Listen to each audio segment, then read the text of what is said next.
Greetings, this is Angela.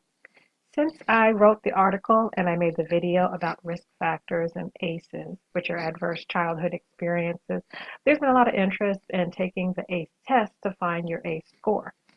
I say go for it. It's really quick, it's easy. But first, let me say my disclaimers. This is not my test. The ACE survey is a research tool, and your results are for educational purposes only. They're FYI. The Adverse Childhood Experience Study is a research study that was conducted by Kaiser Permanente and the Centers for Disease Control and Prevention in the 1990s. And there have been other ACE studies since then, but here's the test. So I'm going to go now.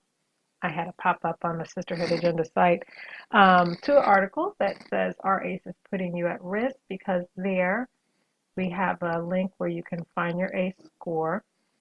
And what I'm going to do, we're going to access these 10 questions, but I'm also putting this direct link below so that you can just click on the link and go directly to the survey. You don't have to go to the article first to do that. So there are 10 questions. And the first question you will answer after you recognize, first of all, while you were growing up, during your first 18 years of life, you're going to say, okay, you're going to agree that you're going to think about those years. This is the first 18 years of your life. Question: did a parent or other adult in the household often swear at you, insult you, put you down, or humiliate you? Or did a parent or other adult in the household often act in a way that made you feel afraid that you might be physically hurt? And these are just yes or no responses that you're going to give. So you're going to scroll down once you answer that. I believe that you're required to answer each one. If you skip one, it will not tally it for you. You have to say yes or no. Did a parent or other adult in the household often push, grab, slap, or throw something at you? And that's a yes or a no. Or did a parent or other adult, in the household often ever hit you so hard that you had marks or you were injured? And that's a yes or no. Now just keep a tally of what you're responding to, yes or no. Did an adult or person at least 5 years older than you ever touch or fondle you, or have you touched their body in a sexual way? Or did an adult or person at least 5 years older than you ever try to or actually have oral, anal, or vaginal sex with you? And that's a yes or a no. And remember, these are all your first 18 years of life. Did you often feel that no one in your family loved you or thought you were important or special? Or did you often feel that your family didn't look out for each other, feel close to each other, or support each other? That's a yes or no. Did you often feel that, and this is the fifth, so you're halfway there, did you often feel that you didn't have enough to eat, had to wear dirty clothes, or had no one to protect you? Or did you often feel that your parents were too drunk or high to take care of you or take you to the doctor if you needed it? Number 6, were your parents ever separated or divorced? Simple yes or no for that. Number 7, was your mother or stepmother often pushed, grabbed, slapped, or had something thrown at her? Or was your mother or stepmother sometimes or often kicked, bitten, hit with a fist, or hit with something hard? Again, you're going to answer yes or no to number 7. Number 8, did you live with anyone who was a problem drinker or alcoholic, or who used street drugs? And that's a yes or no response. Number 9, was a household member depressed or mentally ill, or did a household member attempt suicide? That's anyone in your household. And that's a yes or no. And then number 10, did a household member go to prison? And that's a yes or no. And when you're done, you just click on done.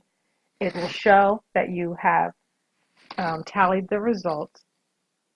And basically, what we want to review and go over, what does your score mean? Well, first of all, your score is interpretive, which means that it could mean a lot, and your score could also mean very little in terms of its implications for your life, your lifestyle. But the strongest evidence that we have about ACEs is that they are predictive of future outcomes and behavior. And they're predictive most in the realm of health. So you think of health holistically, so your emotional, mental, and physical health. ACEs are predictive of how well you're going to do under that large umbrella. What is a high ACE score? Some believe that a score of more than 3 or 4 is high. Now, what you're going to do when you finish your score and what it's going to automatically tally up is it's going to give you 1 point for every yes answer.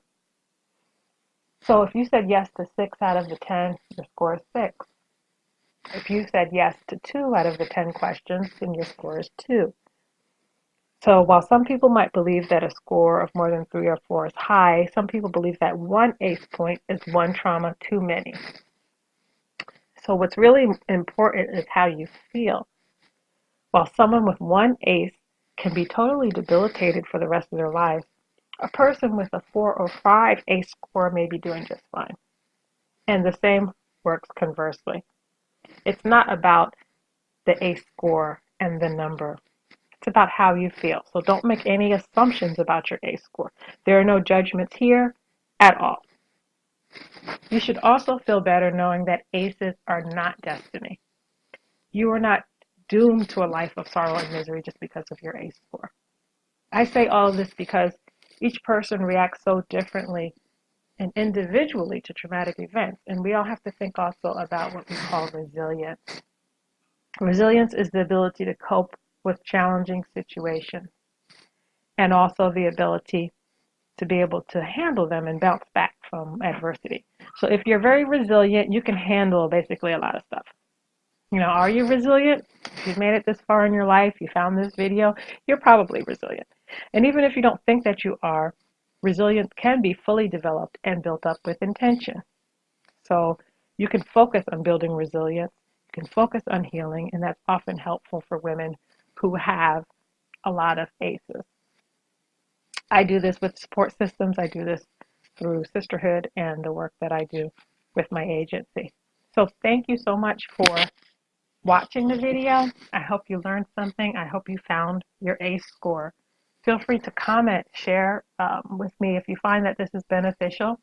Share it with other people who you think might also benefit from being able to find their ACE scores and knowing what it means, what it doesn't mean, and how it might help you just in general.